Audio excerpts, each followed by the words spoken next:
enough. I'm so thrilled to see that you've accepted my invitation. Come, have a seat. Now, before we begin our evening, I just have a few things I'd like to say. First, happy anniversary, darling. Ever since you stole my heart last year, you've become my world. Nah, my universe. You've enriched my life such that I should lose you. I will lose my reason for existence. Yes, that was the point. So often have you flustered me to the point of blushing. I was curious if you ever had the pleasure of being the one on the receiving end. Tell me, how do you like the medicine? As long as you enjoy it when I do it to you, then I shall continue making tomatoes envious of your face. Tomatoes, you know, the fruit that's traditionally red gets turned into sauce for pizza and pasta. Oh, no, I would never insinuate that. I merely wanted to state how you would be blushing so much that the fruit that gets mistaken as a vegetable would be envious of how red your face would be should I tease you more. Speaking of, have you ever wondered what counts as a vegetable? They're rather ill-defined, and it gets stranger when we have more defined terms from pretty much everything we lump into the group of veggies. I mean, why should we say fruits and veggies when we can say...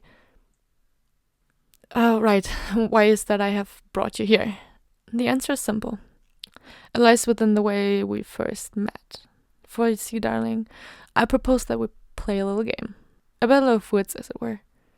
You see, a weekend like this only comes once in a blue moon. A weekend where I have you all to myself. We're both stubborn women, absolutely head over heels for each other.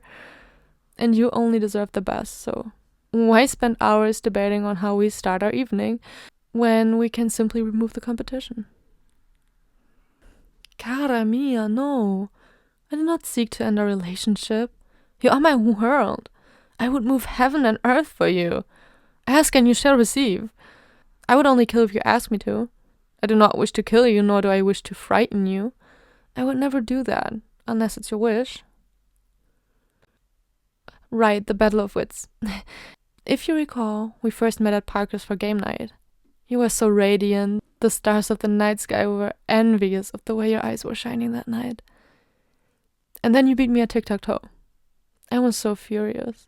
How could I lose to a beauty like you? But the more I thought about it, the more I realized that when I played with the mind graced by the thought of you. As much as I love having you in my head, it did prevent me from thinking clearly. With that in mind, the game of Cones of Dunshire was said to be the stage where I would show you what a true tactician and game enthusiast was capable of. Games were what brought us together. And through a game, shall we find a way to celebrate our anniversary? Before you are 2 ice cream floats. On the surface, they are entirely identical. However, thanks to my connections, Robert has been kind enough to get me something similar to, but not exactly like Locaine powder. Odorless, tasteless. Only downside is that it resembles shaved chocolate, which would render this elevated game of coin toss moot if I didn't sprinkle chocolate shavings into both floats. Alas, in order to make the game fun, I have. Pick the normal float, and you get to start this weekend however you like. Pick the fun one, and you'll be out cold for, I think Robert said an hour. Maybe it was closer to 49 minutes. Regardless, the fun one will leave you out just long enough for us to go to a cabin in the woods. One where there's no service for internet or phone calls. It'll just be you, me, and a wonderfully good time.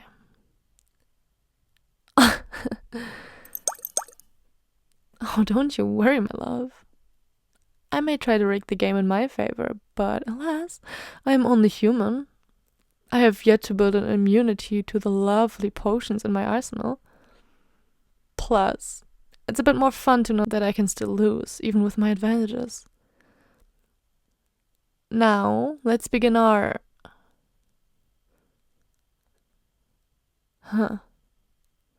Where did I... So, we might have a problem. I don't remember which one is the fun one. You see, my original plan was to be the smug little serpent who knew which one was which. You pick a float, I would try to convince you it might be the other one. Play this little mind game. Make fun references to our relationship and the significance of the game. Get in your head so that you may know how I felt during tic-tac-toe. Respect whatever choices you would make and carry on with the weekend. Unfortunately, I cannot do that without knowing which one is which.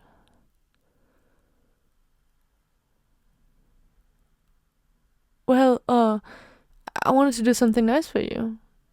I may be the one lavishing you with gifts, but you're the one who takes care of me. Every time something gets to me, you're the one who keeps me grounded.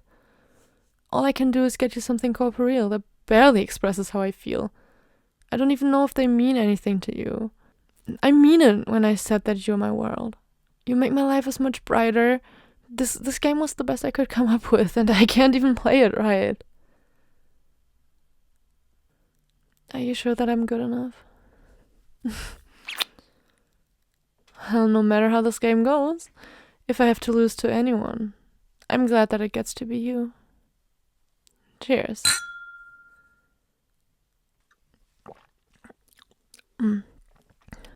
Out of curiosity, does your float have a hoppy, nutty, foamy, and surprisingly fruity note that lingers on the tongue? Mine does, and I'm wondering if someone spiked both our floats.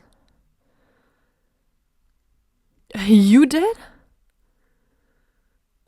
Melange. Such a fun word for such a fun drug.